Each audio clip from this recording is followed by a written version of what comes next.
Έρχεται πελάτης και του βάζω ένα σχετικά οικονομικό λάστιχο για παπί. Ένα παπάκι είχε, δεν είχε κάτι ακριβό ή καμιά μοτοσυκλέτα, ξέρω εγώ.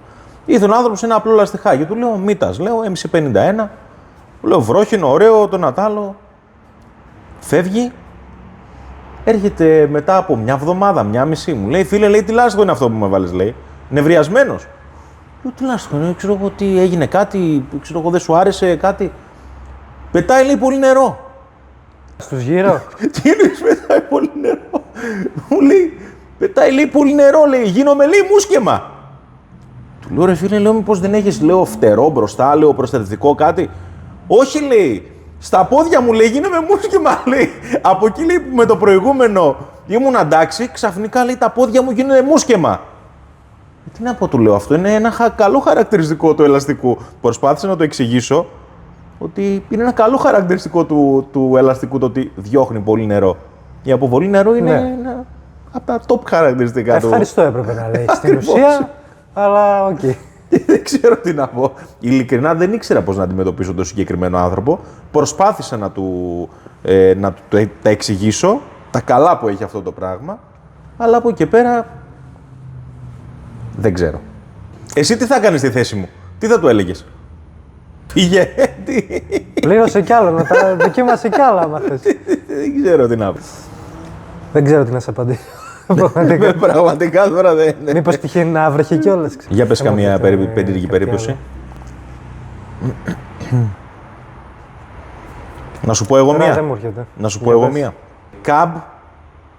Τι είναι αυτό, 125 είναι το καινούριο. Το παπί, το καινούριο ρε παιδί μου. Αυτό που βγάλαν, το Honda, το καινούριο. Δεν έχει έρθει, δεν κατάλαβα τι λες. Το ρετρό που βγάλαν. 16 άρες φοράει αυτό. Όχι, 17. 17. Μου έρχεται ένας τέτοιος, ο οποίος είναι και πελάτης εδώ πέρα. Νομίζω ξαναήρθε κιόλας. Και έχει πάρει ένα τέτοιο και έχει βάλει παιδιά μια σιδεριά από πίσω, η οποία σιδεριά ήταν ακόμη ένα μηχανάκι. Ακόμη ένα μηχανάκι. Και μιλάμε για βάρος. Το μηχανάκι ήταν σούζα συνέχεια. Τι κάνει αυτός ακριβώς, λέω, με αυτό το μηχανάκι? Βάζουμε πίσω αντί για 80-90-17 τιούμπλες, βάζουμε 90-80-17. Λίγο μεγαλύτερο, μπας και πατήσει, μπας και ισορροπήσουμε λίγο το μηχανάκι, μπας και σώσουμε την κατάσταση. Το βάζουμε, φεύγει, όλα καλά, όλα ωραία. Μετά από μια εβδομάδα, 2 εβδομάδες, κουνάει, λέει. Του λέω, συγγνώμη, λέω, αλλά με τη σιδεριά που έχεις βάλει πίσω. Γιατί δεν πατάει το μπροστά, γιατί δεν έχει πάρα πολύ βάρος. Γιατί κάνει συνέχεια σούζα, γι' αυτό. Γιατί έχει στραβώσει με το που το βάλαμε το λάστιχο. Δηλαδή, μιλάμε για βάρος. Η κατασκευή αυτή που είχε, για να καταλάβεις, έπαιρνε 2,5 κάσες αγνό. 2,5 κάσες, ρε φίλε. Ξέρεις τι γίνεται. 2,5 κασόνια. Δηλαδή είχε 2 και είχε χώρο πίσω-πίσω, έβαζε ένα. Σαν τι ήταν αυτό, σαν ηλεκτροκόλληση, κάτι το βάζα πίσω-πίσω κιόλας. Λέω, τι ακριβώς λέω να σώσεις? Και δεν μιλάμε για το Barbreeze, για τη ζελατίνα που είχε. Είχε μια ζελατίνα του Batman, μια τεράστια. Λέω, συγγνώμη, λέω ρε φίλε, λέω, με αυτό το πράγμα λέω, πού πας, λέω. Αυτό λέω, σε παίρνει ο αέρας καταρχάς. Εγώ μια φορά βγήκα με το SH, με τη γνήσια τη ζελατίνα στον περιφερειακό, έπιασα 110 και νόμιζα ότι έπιασα 400. Λέω, τι έγινε, Καβασάκι, λέω, χιλιάρι, λέω, έχω, τι έγινε? Απίστευτο. Εμένα μου αρέσουν αυτοί που έρχονται στο μαγαζί ότι έχουν πάθει φούιτ. Ψάχνουμε, δεν βρίσκουμε τίποτα. Τελικά τι είναι? Έχουν ένα χρόνο να βάλουν το αέρα στα λάστιχα. Δεν γίνεται να έχεις τόσο καιρό να βάλεις αέρα στα λάστιχα και το πρώτο πράγμα που σου έρχεται στο μυαλό είναι ότι πάτησες κάτι. Πας, βάζεις αέρα στα λάστιχα και τον παρακολουθείς. Και μετά έρχεσαι να μου πεις αν έχασε ή αν δεν έχασε τόσες μέρες. Αυτό με το βάρος πίσω πολύ παίζει, ειδικά στα κάργο. Πάρα πολύ, πάρα πολύ. Έχει έρθει η κάργο που από πίσω είχε φοριαμό ίσα με τον πόημο. Κάργο είναι και τα. Εννοείς τα SIM τα κάργο εσύ, σωστά. Ναι. Και έχει βγει και η Daytona κάργο τώρα, έτσι. Daytona... Και έχει βγει και ένα άλλο τώρα τελευταία, δεν θυμάμαι πώς λέγεται. Είναι τα επαγγελματικά. Ναι. Τα φορτώνουν απίστευτα, εντάξει. Τα μηχανάκια αυτά δεν είναι για τόσο φόρτωμα. Είναι πρακτικά. Στο φοριαμό τι έβαζε, ρε φίλε, πες μου λίγο, τι έβαζε? Έβαζε σεντόνια. Σεντόνια. Σεντόνια. Τι ήτανε, Airbnb είχε και πήγαινε και τα μοίραζε. Τι έκανε. Είχε καθαριστήριο νομίζω. Πάρε ένα τρίκυκλο του παλιάτζη, ξέρω εγώ. Πάρε κάτι Όχι, άλλο. Δεν είναι το θέμα των ελαστικών, είναι επικίνδυνο αυτό. Εννοείται πως. Επικίνδυνο, δεν σε Πάρε πάει. μια γουρούνα. Πάρε μια γουρούνα και βάλε το φοριαμό πίσω. Δηλαδή, δεν είναι δυνατόν. Τέλος πάντων, τα έχουμε δει. Έχουμε δει πολλά. Έχουμε δει πολλά εδώ πέρα στα τόσα χρόνια. Έχει έρθει πελάτης, ο οποίος ήθελε με ένα λάστιχο να κάνει τα πάντα. Να μπει πίστα, να πάει multistrada τώρα, έτσι. Νόμιζε ότι πήρε τη μηχανή, πήρε multistrada, η οποία κάνει τα πάντα το μηχανάκι αυτό, έτσι. Κάνει τα πάντα, εκτός από το ακραίο off-road, να το πω έτσι. Αλλά ήθελε τα πάντα. Το εξηγούσα, δεν καταλάβαινε. Εν τέλει τι έκανε, έβαλε λάστιχα track day. Track day. Γιατί για να πάει στο βουνό. Λέει, έχω κάποιες παρέες, λέει, και τα λοιπά. Έβαλε D212. Πάρα πολύ ωραία. Θα πετάει στο βουνό. Θα πετάξει από κάποια πλαγιά ίσως. Ναι, από κάποια πλαγιά θα δούμε ένα multistrada να πετάει. Ποιος είναι ο πιο περίεργος πελάτης που έχεις δει, τι εννοώ, από την πιο περίεργη τοποθεσία. Εγώ το έχω αυτό. Δεν νομίζω να με ξεπέρασεις. Για πες. Έχει έρθει άνθρωπος από Νέα Υόρκη. Νέα Υόρκη, οκ. Έχω καλύτερο, σου έχω καλύτερο ήδη. Καλιφόρνια, έστειλε το μηχανάκι ένα Himalayan με το καράβι και το παρέλαβε από το Παρίσι. Και από το Παρίσι έχει γυρίσει όλη την Ευρώπη. Και κατέληξε σε εμάς για λάστιχα. Από λάθος τοποθέτηση ενός προηγούμενου βέβαια. Εντάξει, τον εξυπηρετήσαμε και συνέχισε το ταξίδι του. Θα πήγαινε Ασία νομίζω. Ωραία χρήση. Εγώ έχω απόδειξη ότι έχει έρθει άνθρωπος με Vestrom 2,5 Ιάπωνας από το Τόκιο. Ήρθε οδηγώντας, τον έχω φίλο και στο Facebook, ακόμη. Ναι. Ήρθε σε ένα ξενοδοχείο στην Άνω Πόλη, τότε ήμασταν στην Κασάνδρο ακόμη μόνο, ήρθε στην Άνω Πόλη, μας παίρνει τηλέφωνο ο ξενοδόχος και μας λέει έχω εδώ έναν τουρίστα, εννοείται πως δεν μου είπε ότι είναι από την Ιαπωνία, από το Τόκιο συγκεκριμένα, και μου λέει, έχω εδώ έναν τουρίστα, λέει, έπαθε λάστιχο. Τότε είχαμε και ένα φορτηγάκι, λέω, να βοηθήσω, να δείξουμε, ξέρεις, σαν Έλληνες, ρε παιδί μου, ένα, πες το. Θα στείλω το Γιωργάκη. Όχι, το Γιωργάκη δεν έστειλα, εγώ πήγα προσωπικά. Εντάξει. Εγώ πήγα προσωπικά, τέλος πάντων. Την γνήσια αυθεντική, πες το μωρέ, κόλλησα τώρα. Ελληνική τέτοια. Ναι. Βοήθησε μας λίγο. Φιλοξενία. Φιλοξενία, ναι. Τη γνήσια ελληνική φιλοξενία, να του δείξω τον άνθρωπο ότι ξέρεις τι. Ναι, στην ανάγκη θα σε βοηθήσουμε. Εννοείται. Και πάω, παίρνω το μηχανάκι, όντως είχε πάθει λάστιχο. Κοιτάω την πινακίδα, λέω, δεν έχω ξαναδεί τέτοια πινακίδα. Λέω, τι πινακίδα είναι αυτή. Τον ρωτάω με τα πολλά. Φαντάσου ότι βγήκα με φωτογραφίες και με την γυναίκα μου και με τη Χρύσα. Και εγώ δηλαδή λέω, δεν θα ξαναδώ τέτοιο πράγμα. Τι μηχανή ήταν. Σου είπα, Vestrom 2,5. Vestrom 2,5. Νομίζω το θυμάμαι. Αμερικάνο πελάτη, έχω ξαναπετύχει και ήταν και επαναλαμβανόμενος κιόλας. Ήταν ένας ο οποίος ήταν, δεν θυμάμαι από πού, αμερικάνικες πινακίδες, ένα GS υδρόψυκτο, το πρώτο υδρόψυκτο.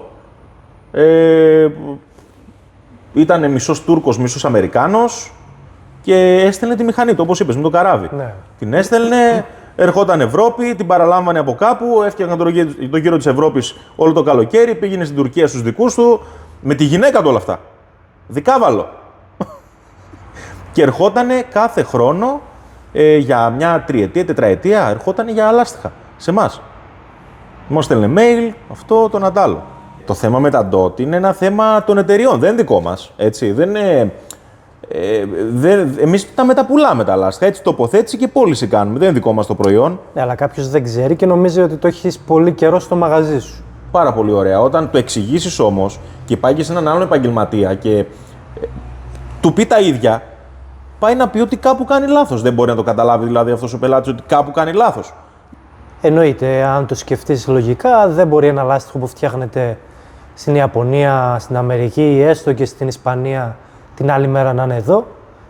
Πρέπει να μαζευτεί μια ποσότητα, να γίνει ένας τεχνικός έλεγχος, να καθίσουν λίγο τα λάστιχα να πάρουν την τελική τους μορφή και μετά να αποσταλούν. και θα αλλάξει πολλές αποθήκες μέχρι να έρθει η Ελλάδα. Πάρα πολύ σωστά. Πάρα πολύ σωστά. Δηλαδή, τώρα το ότι έχουμε ελαστικά Ισπανίας το τονίζω, και είναι παλαιότητας 2,5 μηνών και 2 μηνών πολλές φορές, είναι θαύμα. Είναι θαύμα. Ναι. Και δεν είναι και πολύ καλό, είναι η αλήθεια. Εννοείται πως δεν είναι πολύ καλό. Αλλά είναι και αυτό, είπαμε, κάποια πράγματα, κάποιες διαστάσεις δεν είναι τόσο πολύ κινήσιμες. Θα γίνει μία παραγωγή φέτος, μπορεί να γίνει μετά από 2 χρόνια ξανά παραγωγή. Αν δεν πουληθούν, μπορεί μετά από 3 χρόνια να την κάνουν. Και από προσωπική άποψη και τόσα χρόνια είναι ότι με το καινούργιας παραγωγής ελαστικό, πατάς φρένο εδώ και αντί να σταματήσεις σε 20 μέτρα, σταματάς σε 30. Με το καινούριο, το ολοκένουργιο ελαστικό. Γιατί στην αρχή δεν αποδίδει το ίδιο με ένα ελαστικό το οποίο έχει καθίσει 5-6 μήνες. Δεν είναι το ίδιο πράγμα. Όχι, είναι καουτσούκ, δεν είναι φαγώσιμο. Εντάξει, είναι μια κουβέντα που πρέπει να την κάνουμε κάποια άλλη στιγμή. Τα ανταλλακτικά της μηχανής δηλαδή δεν φτιάχνονται χθες. Είναι 2-3 χρόνια στην αποθήκη. Μπορεί και παραπάνω.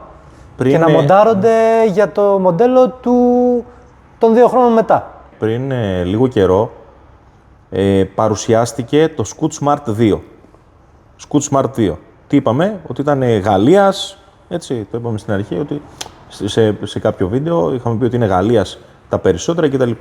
Αυτά ήταν Ινδονησίας. Έτσι. Το Scoot Smart 2 στο εξωτερικό παρουσιάστηκε λίγο πιο πριν, εντάξει, από ότι στην Ευρώπη. Αλλά ήταν όλα Ινδονησίας. Αυτά που ήρθαν εδώ πέρα είναι 1,5 έτους. Τουλάχιστον, βασικά. Είναι τουλάχιστον 1,5 έτους. Τι πρέπει να πούμε, ότι το Scoot Smart 2 δεν είναι ένα καλό ελαστικό επειδή είναι 1,5 έτους? Καμία σχέση. Καμία σχέση. Είναι ένα θέμα που θα τα αναλύσουμε σε επόμενο βίντεο, πολύ πιο πολύ. Εντάξει. Όπως λέω εγώ στους πελάτες, είναι δεκτό το κάποιος να έχει μια απέτηση, αλλά δεν είναι ο λόγος να αποφασίσει για τι λάστιχο θα φορέσεις. Πάρα πολύ σωστά. Δεν αποφασίζουμε το τι ελαστικό θα βάλουμε βάσει της ημερομηνίας παραγωγής τους. Δεν βάζουμε το πιο φρέσκο, βάζουμε το πιο κατάλληλο. Εγώ αυτό που ξέρω και λένε οι εταιρείες και αυτό ισχύει, είναι ότι το ελαστικό από την αναγραφόμενη λήγει στα 10 έτη. Όχι στους μερικούς μήνες. Η ημερομηνία λήξης του ελαστικού, λοιπόν, γιατί υπάρχει και αυτό εδώ, όπως λήγει το βούτυρο, όπως λήγει το γάλα, το ελαστικό λήγει και αυτό. Αλλά είναι στα 10 έτη. Στα 10 έτη και την παλαιότητα τη μετράμε από τη μέρα που θα φορεθεί. Πάρα πολύ σωστά. Τα 10 έτη εννοείται πως ισχύουν από την ημερομηνία την αναγραφόμενη. Πρέπει να είσαι μέσα. Ναι, και να είναι στο ράφι, δεν μιλάμε για τοποθέτηση. Από την ημερομηνία τοποθέτησης να είναι ανάλογα τη χρήση, ο μέσος όρος είναι γύρω στα 2 χρόνια. Έχει έρθει πελάτης, θέλει να αλλάξει λάστιχα. Είναι το πρώτο πράγμα που θέλει να κάνει στη μηχανή του. Ξεκινάμε να κάνουμε την αλλαγή, με το που βγαίνει ο τροχός, όλα τα ρουλεμάν βρακεί. Πέφτουν κάτω. Πέφτουν κάτω. Ο άνθρωπος είχε στο μυαλό του ότι θα αλλάξει λάστιχα και μετά θα το πάει για σέρβις. Αλλά μετά δεν μπορώ εγώ να ξαναβάλω τον τροχό πίσω. Θέλει άλλα ρουλεμάν. Άμα διαλύσουν, βέβαια, πώς να τα βάλεις πίσω. Αυτός δηλαδή, συγγνώμη, δεν κατάλαβε καμία διαφορά στο φρένο. Πώς πατούσε μπροστινό φρένο? Κανονικά. Πήγαινε δεξιά-αριστερά, κυκλάκια έκανε μέχρι να έρθει στο μαγαζί. Βέβαια. Αλλά το πρώτο πράγμα που θέλει να κάνει είναι να αλλάξει λάστιχα. Κοίτα, εμένα τελευταία αυτό που μου έτυχε ήταν και ένα Vestrom, μου έτυχε τελευταία, και ένα Derby, αλλά στο Derby ήταν διαλυμένα, εντελώς. Διαλυμένα. Όταν λέμε διαλυμένα, Ναι, δηλαδή. Όταν λέμε. Τον ακούς από μακριά να έρχεται. Ναι, πέσαν όλα τα μπιλάκια κάτω, ρε παιδί μου, τι να σου πω, όλα.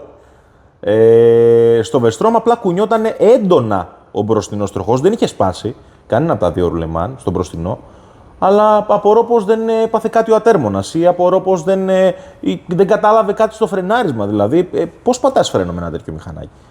Όταν έχει σπασμένα, μάλλον ρουλεμάν με τόσο μεγάλο τζόγο, η μανέτα πρέπει να παίζει δεξιά και αριστερά, δηλαδή μπρος πίσω. Δεν ξέρω. Έχει κούνημα, έχει κενά, έχει.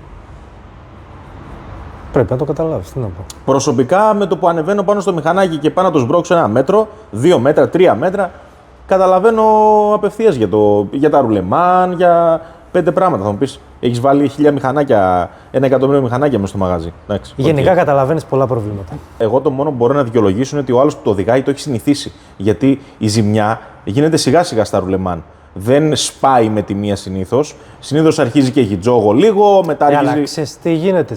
Αυτοί που έχουν ψιλοχαλασμένα ρολεμάν και τους βάζεις ένα καινούριο λάστιχο το οποίο είναι καινούριο ίσιο, που δεν έχει φαγωθεί, μετά έχει κούνημα και το νιώθει. Ενώ πριν δεν το ένιωθει. Ναι, είναι και αυτό. Πρέπει να το εξηγήσω ότι εκεί φταίνουν τα ρουλεμάν σου. Αλλά το είχε συνηθίσει. Είχε παραμορφωθεί το λάστιχο με αυτό το πρόβλημα.